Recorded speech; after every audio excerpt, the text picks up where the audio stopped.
Hey guys, this is CA Yashesh, and I hope you all are doing good. And I hope you liked my two videos. जो मैंने एक बनाया था why GST and second video मैंने बनाया था why GST is a destination based consumption tax. Sir, हमें समझने की एक ही ज़रूरत थी उसमें। जो हमारी सेंट्रल गवर्नमेंट है वो सेंट्रली मैनेज करती है पूरे इंडिया को, और जो भी रूलिंग पार्टी सेंटर में है वो basically Indian railway, borders, you know और डिफेंस और कम्युनिकेशन, ये सारी चीज़ें हैंडल करती है। और उसके लिए उनको जो टैक्स मिलता है वो उसी को यूटिलाइज करते हैं।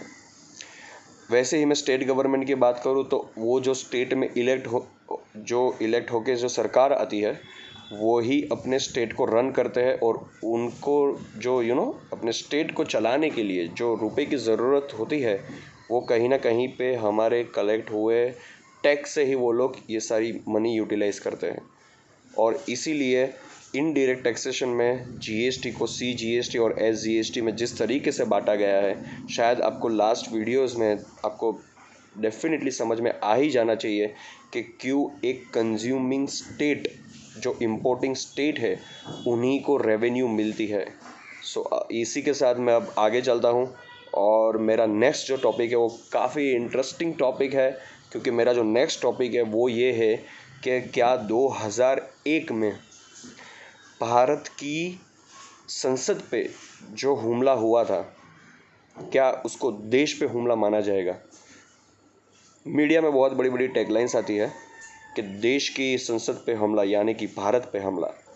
आज उसको समझते कि ये टैगलाइन का मतलब क्या है। आई होप कि ये वीडियोस भी आपको कहीं भी यूट्यूब पे अवेलेबल नहीं होगी।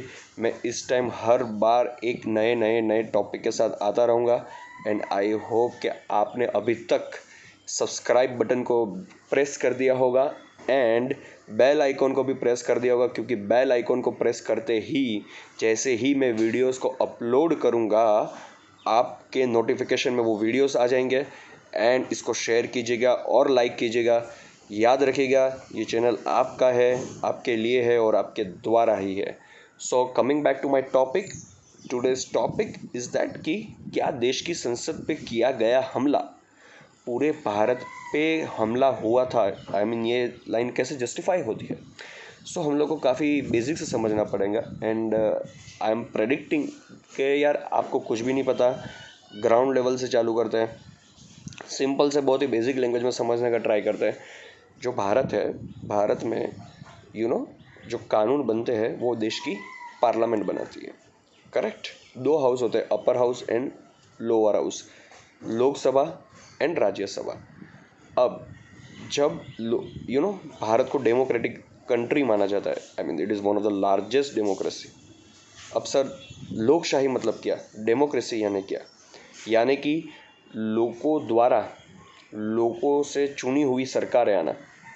मतलब लोकशाही मतलब के लोगों से बनी हुई सरकार और लोगों के द्वारा ही देश को चलाया जाता है। तो सर आप बोलेंगे कि तो फिर हम लोग की जो पूरी इंडिया कंट्री में 135 करोड़ लोग हैं, तो क्या ये सारे लोग देश को चलाते हैं? जी हाँ, हम लोग ही देश को चलाते हैं। तो सर क्या लॉज जो बनते हैं देश की पार्लियामेंट में, क्या वो भी हम बनाते हैं? बिल्कुल, आप और मैं ही बनाते हैं, और आई विल प्रूव यू ये कैसे होता है। अब एक इमेजिन कीजिए, जस्ट इमेजिन, मैं बहुत ही funny and then hypothetical example दे रहा हूँ, I know, but then still just you can just imagine कि अगर ये बात मेरी जो है वो सच भी है, तो क्या 135 करोड़ लोगों को देश की एक पार्लियामेंट में बुलाया जाएगा? क्या कोई एक ऐसी जगह भी है जिधर से ये सारी चीज़ें ऑपरेट हो पाए? क्या 135 करोड़ लोग साथ में आए कि कोई बिल को पास करना है और लॉ बनाना भी है, एक्ट बनाना भी है, तो क्या लोगों के डिफ्रेंशिएशन, ओपिनियन में डिफ्रेंशिएशन नहीं आएगा? डेफिनेटली आएगा। जब 135 करोड़ लोग साथ में बोलेंगे तो ही कुछ समझ नहीं पाएगा। So that is all together, इस सारी चीज़ें इम्प्रैक्टिकल है। बट देन यस, लोकशाही है, लोगों के द्वारा ही लॉ बनाया जाता है, that I will prove. And then how, ये मैं आपको बताता हूँ। सर, पार्लियामेंट में बैठने के लिए जो भी इलेक्शंस होते हैं, जैसे कि राज्यसभा जो स्टेट इलेक्शन के थ्रू आते हैं, लोकसभा के चुनाव भी होते हैं। अब फ़र्ज़ कीजिए कि आपके एरिया में कोई एक मेंबर ऑफ पार्लियामेंट होगा या फिर कोई एक बंदा होगा जो संसद में जाके बैठता होगा। सर ये मैकेनिज़्म ऐसे चलता है कि आपको वोट करना है आपके बीच में से ही एक ऑर्डिनरी बंदे को। ऑल्दो ये वीआईपी कल्चर हमारे देश में है, बट देन मैं आपको ग्राउंड रियलिटी के साथ एक्सप्लेन करने की ट्राई कर रहा हूँ कि कैसे माना जाता है देश की संसद को ही भारत, और कैसे ही संसद में बनाए हुए कानून, यानी कि कानून हमने ही बनाए हैं, that I will prove. And मैं अब मेरा एक्सप्लेनेशन स्टार्ट करता हूँ, जिसमें आपको बताना चाहता हूँ कि अगर सपोज़ के कोई कानून बनता है, तो कानून बनने के लिए देश की संसद बिल पास कर दिए। अब देश की संसद में बैठने वाले लोगों को वोट मिलता है हमारे द्वारा, और वो भी वो लोग होते हैं जो हमारे एरिया से इलेक्ट होके आते हैं वो लोग।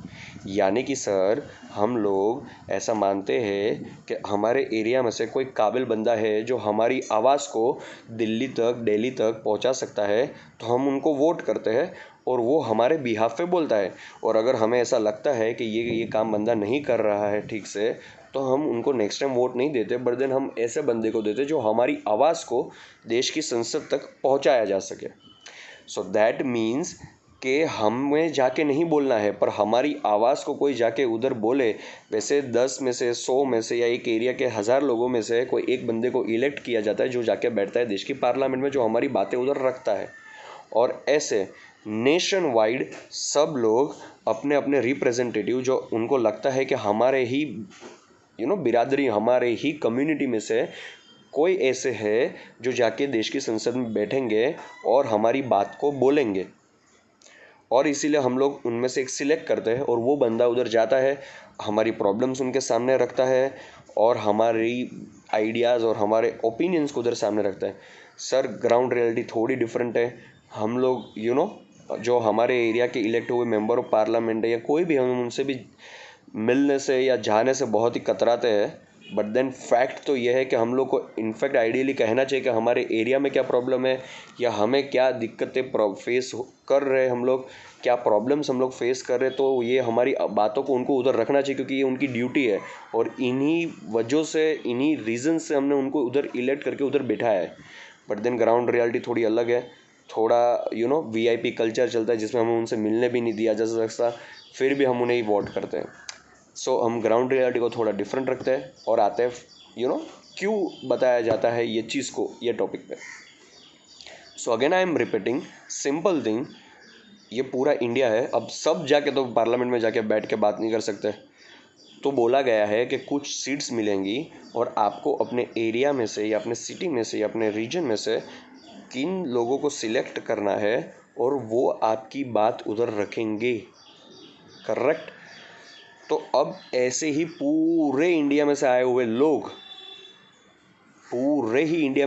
लोग, जब पार्लियामेंट में बैठेंगे और अपनी बात रखेंगे, मतलब कि मैं नहीं बैठा, पर मैंने जिसको इलेक्ट किया है वो उधर जाके बैठा है।